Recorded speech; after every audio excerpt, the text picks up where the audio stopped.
Evangelho, quarta-feira da primeira semana do tempo da Quaresma. O Senhor esteja convosco, Ele está no meio de nós. Proclamação do Evangelho de Jesus Cristo segundo São Lucas. Glória a vós, Senhor. Naquele tempo, quando as multidões se reuniram em grande quantidade, Jesus começou a dizer: Esta geração é uma geração má. Ela busca um sinal, mas nenhum sinal lhe será dado a não ser o sinal de Jonas. Com efeito, assim como Jonas foi um sinal para os ninivitas, assim também será o Filho do Homem para esta geração. No dia do julgamento, a rainha do sul se levantará juntamente com os homens desta geração e os condenará, porque ela veio de uma terra distante para ouvir a sabedoria de Salomão, e aqui está quem é maior do que Salomão.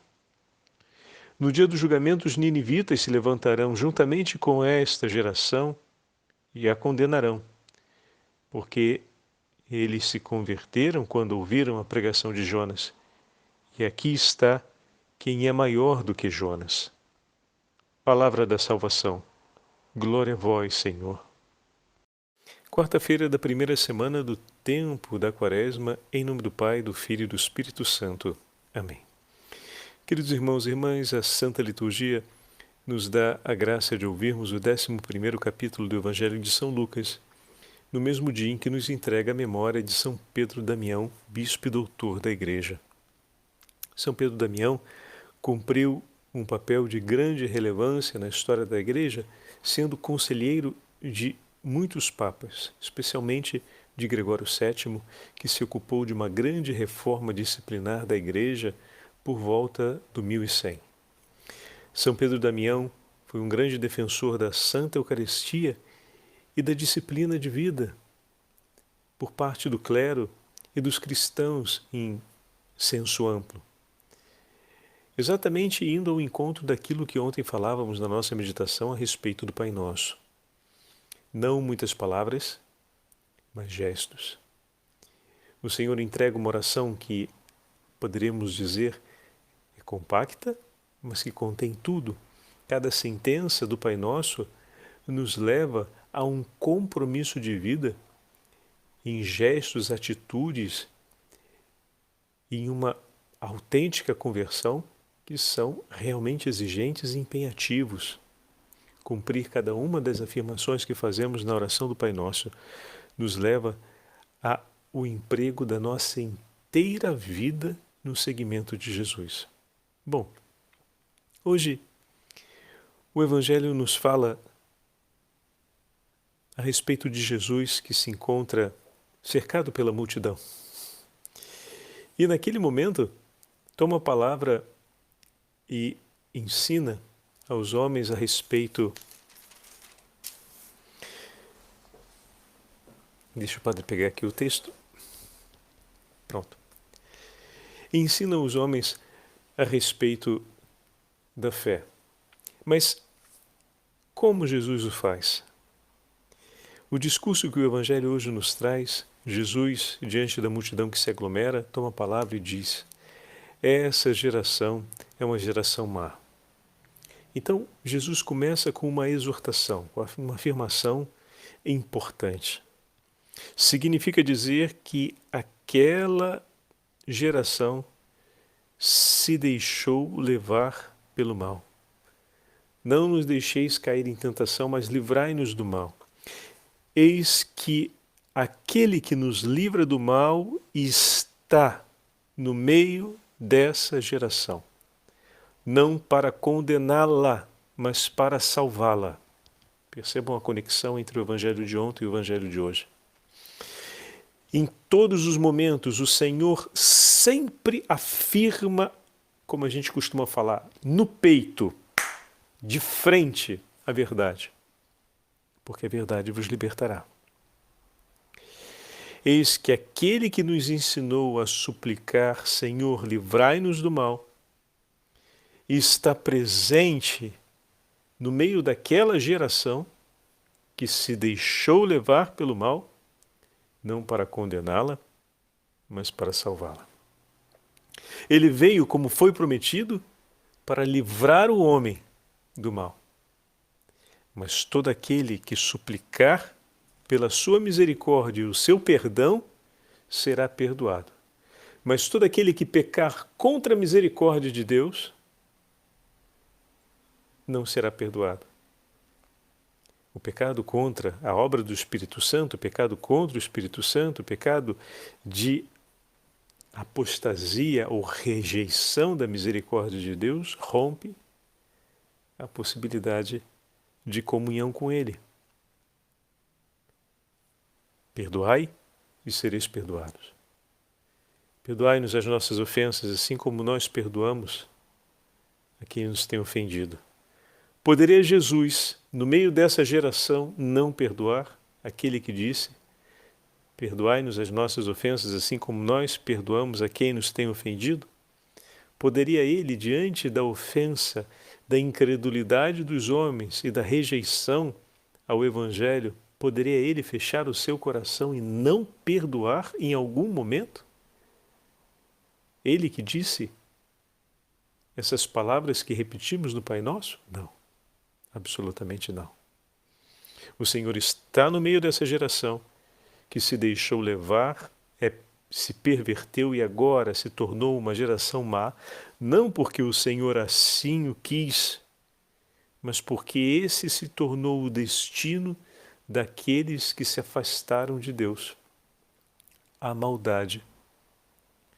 Todos aqueles que se afastam de Deus terminam precipitando no abismo da confusão, da maldade, da perversão, no abismo diabólico, o abismo de separação. E essa geração ali caiu. Mas eis que aquele que é a luz está no meio de nós. Já o prólogo de São João fala a respeito disso. Aqueles que são da luz o reconhecerão. Que sinal maior uma lâmpada pode dar em um quarto escuro, senão o fulgor da sua própria luz?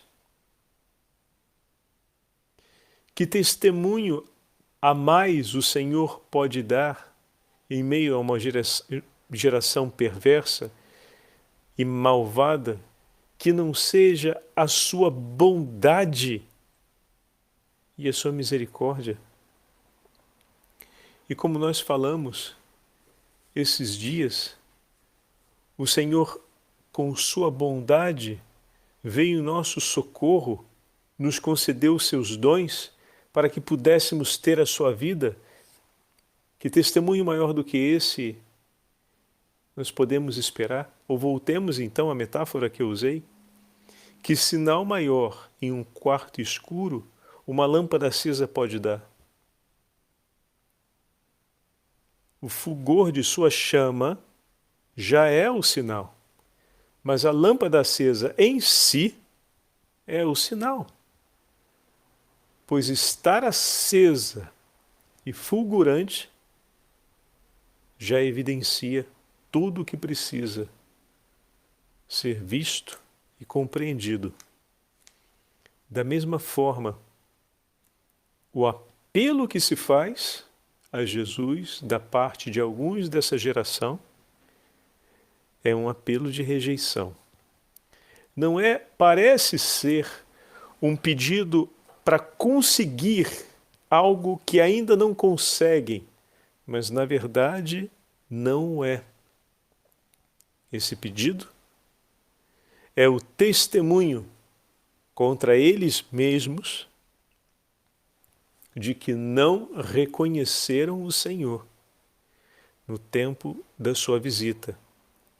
Porque como alguém faz a não reconhecer uma lâmpada acesa em um quarto escuro e pede que ainda sejam dados sinais a respeito disso, como alguém se confunde, entre aspas, dizendo que o que vem de Deus, na verdade, não vem de Deus. Lembram? É pelo dedo do príncipe dos demônios que ele faz essas coisas. Então, o próprio pedido deles deixa pública a maldade do coração deles. porque não conseguem reconhecer a evidência da presença de Deus. Oh, meu irmão e minha irmã, como a gente deve agradecer ao Senhor e cantar com alegria quando vemos os sinais da sua presença na nossa vida, quando vemos os sinais da sua misericórdia, da sua bondade, dos seus dons acontecendo na vida dos nossos irmãos, no nosso cotidiano. O Senhor nos livrou do pecado, cantemos de alegria por esse livramento. Não cantemos de alegria somente por aquele livramento físico e material que acontece às vezes quando, por exemplo, sob o risco de sofrer um acidente, você vem preservado desse acidente, sob o risco de sofrer uma consequência desastrosa por uma atitude inapropriada da outra pessoa, você vem preservado desse desastre. Nós vemos livramento nessas coisas, nessas realidades materiais, o que é bem verdade. Mas quantos outros livramentos espirituais o Senhor nos concede? A graça de ver sobre a nossa própria vida e de ver sobre a vida dos nossos irmãos. Quantas vezes uma notícia boa que ouvimos não revela para a gente a bondade de Deus acontecendo? Não revela também os dons e as graças que o Senhor distribui em nosso favor, em favor daquele irmão, enfim? E dessa forma testemunha que a sua vida está presente no meio de nós e nos foi entregue. Cantemos a Deus louvores de gratidão por isso. Reconheçamos isso. Porque eis aqui os evidentes sinais da presença do nosso Senhor. Eis aqui a lâmpada acesa, cujo fulgor contemplamos no esplendor da sua bondade, na generosidade de seus dons e no poder da sua vida, que tudo transforma e renova. Reconheçamos isso e cantemos os louvores do Senhor, para que pouco a pouco seja aniquilado todo o mal presente também no seio da nossa geração. Se em meio àquela geração malvada estava Jesus, também no seio da nossa geração hoje se encontra presente o Senhor. E a nossa geração também está marcada por tanta maldade, por tanta perversão. São abundantes, infelizmente, também em nossos tempos os sinais daqueles que não reconhecem a presença de Deus e que muitas vezes se obstinam contra essa presença, acusando-a de não ser uma presença de Deus, como assim também os disseram os fariseus naquela época, dizendo que Jesus agia pelo príncipe dos demônios, ou então rejeitando o que dele vem, como aqueles que também rejeitaram a misericórdia e as obras do Espírito Santo. Mas se o Senhor está no meio de nós, e se pela sua misericórdia e o seu perdão os nossos olhos foram abertos e o nosso coração purificado foi unido ao seu, purificado pelo seu sangue precioso, foi unido ao seu, e nós reconhecemos o fulgor da chama do ressuscitado, é para que cantemos os seus louvores e possamos reconhecer os seus sinais, a fim de que, no dia do juízo, junto com a Rainha do Sul e os ninivitas, nós possamos dizer amém. Pois também por uma vida perseguimos a sabedoria que vem de Deus, vimos os seus sinais, nos movemos e quando enfim a recebemos, aguardamos no coração como o tesouro mais precioso de nossa existência. E como os ninivitas, quando estávamos extraviados pelo pecado, perdidos em meio à escuridão, e nos foi entregue a luz de Cristo. Glorificamos a Deus por esse dom. Imediatamente fizemos penitência, acompanhamos a luz saindo das trevas para a luz, como cantamos no hino pascal. E juntamente com os ninivitas, nós nos vestimos de saco, nos cobrimos de cinza e fizemos penitência para cantar o poder redentor do nome do Senhor. E com eles nos uniremos no dia do juízo dizendo: Amém, Senhor, pois por teu amor estamos aqui. E nos reconheceremos filhos da geração dos penitentes, filho da geração dos homens que buscaram a sabedoria, filhos da geração daqueles que se uniram ao louvor e ao canto de ação de graças ao Deus Altíssimo que está no meio de nós, e com Ele permaneceremos por toda a eternidade. Então o Evangelho de hoje nos chama de uma maneira intensa a reconhecermos que o Senhor está no meio de nós e a sua presença nos ilumina. E a nos afastarmos das atitudes que nos levam à comunhão com a perversão dessa geração. Reconheçamos aquilo que o Senhor nos concede e realiza por nós e peçamos a graça, pela intercessão de São Pedro Damião, de termos sempre os olhos fixos no Senhor. Um dos grandes empenhos de São Pedro Damião ao longo da sua vida foi levar os homens, outra vez, a olharem para os tesouros de Deus que Ele deixou no seio da Igreja em nosso favor, a fim de que nós possamos, a fim de que seja possível perseverar em Cristo por toda a nossa vida. O Senhor esteja convosco, Ele está no meio de nós. Pela intercessão de São Pedro Damião e pela intercessão da Beatíssima Virgem Maria, Rainha dos Apóstolos, desça sobre todos vós a bênção do Deus Onipotente, Pai, Filho e Espírito Santo. Amém.